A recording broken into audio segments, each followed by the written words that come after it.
Hello everyone, আসসালামু আলাইকুম। এর আগে আমরা বিস্তারিত জেনেছি টেস্টোস্টেরন কমে গেলে পুরুষদের শরীরে কি কি জরুরি লক্ষণ দেখা যায়। যদি আপনি সেই লক্ষণগুলো মেলাতে পারেন তবে আজকের ভিডিওটি আপনার জন্য সবচেয়ে গুরুত্বপূর্ণ, কারণ আজকে আমরা সরাসরি সেই প্রধান অংশে আসব। টেস্টোস্টেরন কমে গেলে এটাকে আমরা কিভাবে সম্পূর্ণ প্রাকৃতিক উপায়ে এবং বিজ্ঞানসম্মত উপায়ে বাড়িয়ে নিতে পারি। মনে রাখবেন, টেস্টোস্টেরন বাড়ানো এটা কোনো জাদু নয়, এটি আপনার শরীরের স্বাভাবিক প্রক্রিয়াকে জাস্ট সাপোর্ট দেওয়া। তো চলুন সহজ ভাষায় একে একে আমরা 6টি সমাধান জেনে নেই। তো টেস্টোস্টেরন হরমোন বুস্টিংয়ের জন্য সবচেয়ে শক্তিশালী উপায় হলো স্ট্রেংথ ট্রেনিং বা পেশি বাড়ানোর এক্সারসাইজ।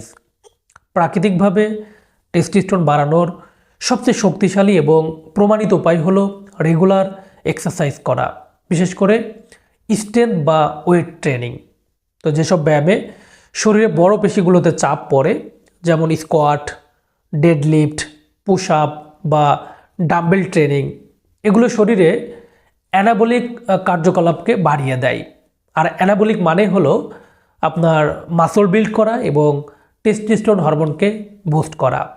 তো ক্লিনিক্যাল স্টাডিতে দেখা গেছে যে সপ্তাহে কমপক্ষে 3 থেকে 4 দিন মাত্র 30 মিনিটের তীব্র স্ট্রেংথ ট্রেনিং করলে হরমোনের মাত্রায় চোখে পড়ার মতো উন্নতি আসে।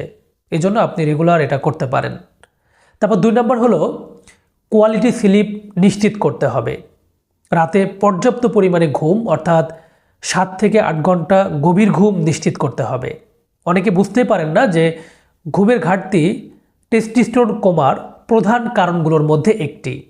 আমরা যখন গভীর ঘুমের মধ্যে থাকি ঠিক তখনই আমাদের শরীরে টেস্টোস্টেরনের সিংহভাগ উৎপাদন করে থাকে। তো পর্যাপ্ত ঘুমের অভাবে এই উৎপাদনের সুযোগ কিন্তু শরীর পায় না।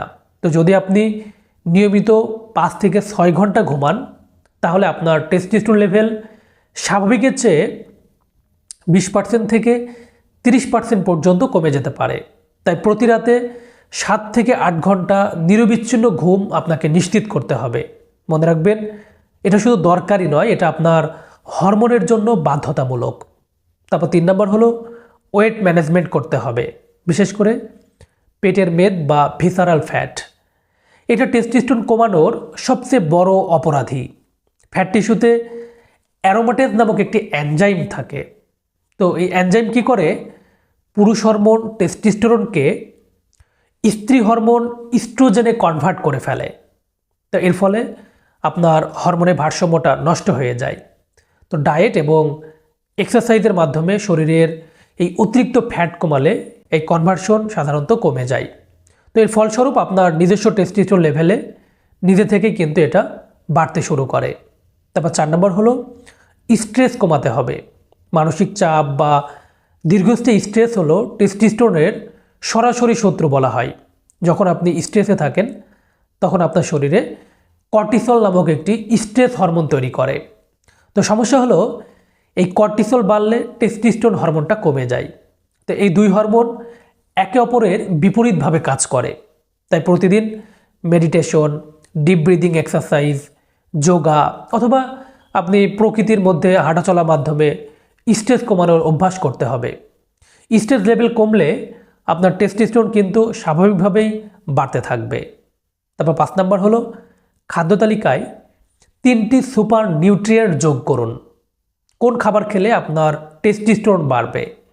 তো মেডিকেল সায়েন্স বলছে 3টি নিউট্রিয়েন্ট টেস্টোস্টেরন উৎপাদনে সবচেয়ে গুরুত্বপূর্ণ। তার মধ্যে 1 নম্বর হলো জিঙ্ক। এটি সরাসরি হরমোন উৎপাদনের প্রক্রিয়াকে সাপোর্ট দিয়ে থাকে। তো ডিম, মাংস এবং কুমড়োর বীজে প্রচুর পরিমাণে জিঙ্ক থাকে। তারপর 2 নম্বর হলো ভিটামিন ডি।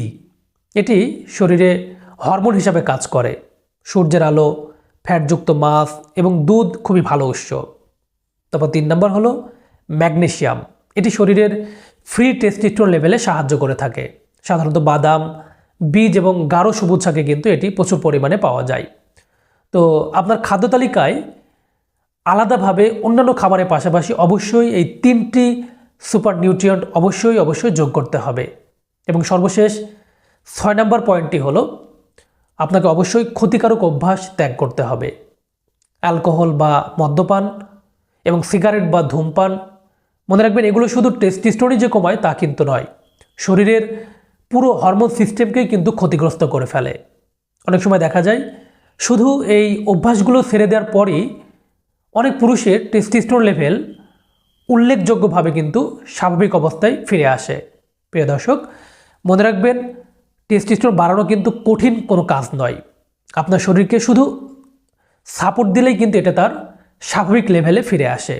যদি আপনি এই 6টি সমাধান প্রয়োগ করার পরেও আপনার লক্ষণগুলো না কমে, তাহলে আপনি দেরি না করে চাইলে যে কোনো ল্যাব থেকে আপনি সিরাম টেস্টোস্টেরন টেস্টটি আপনি করাতে পারেন। তো আপনার রিপোর্ট অনুযায়ী যদি ডাক্তার প্রয়োজন মনে করেন তাহলে আপনাকে হরমোন রিপ্লেসমেন্ট থেরাপি বা যে কোনো চিকিৎসা তিনি প্রদান করতে পারেন। তবে মনে রাখবেন ব্যায়াম, ঘুম, স্ট্রেস এবং পুষ্টিকর খাবার এবং স্বাস্থ্যকর জীবনযাপন এগুলোই কিন্তু আপনার সবচেয়ে নিরাপদ এবং বৈজ্ঞানিক সমাধান এই হরমোন বাড়ানোর জন্য। তো বন্ধুরা, আজ এই পর্যন্তই। এই সম্পর্কে যদি আপনাদের আরও কিছু জানার থাকে, কোনো প্রশ্ন থাকে, তাহলে আপনারা কমেন্ট করে জানাতে পারেন। তো যদি আপনি এই সিরাম টেস্টোস্টেরন টেস্টটি করে থাকেন এবং আপনি বুঝতে না পারেন যে আপনার টেস্টোস্টেরন লেভেল স্বাভাবিক আছে নাকি কমে গেছে, তো রেটিং দেখে যদি আপনি বুঝতে না পারেন, তাহলে আপনি চাইলে এই ভিডিওর কমেন্ট বক্সে আপনি কমেন্ট করে জানাতে পারেন আপনার এই হরমোনের রেটিংটা কত এসেছে। আমি আপনাদের রিপ্লাই করার চেষ্টা করব। তো সকলে ভালো থাকুন, সুস্থ থাকুন এবং নিরাপদে থাকুন। আল্লাহ হাফেজ।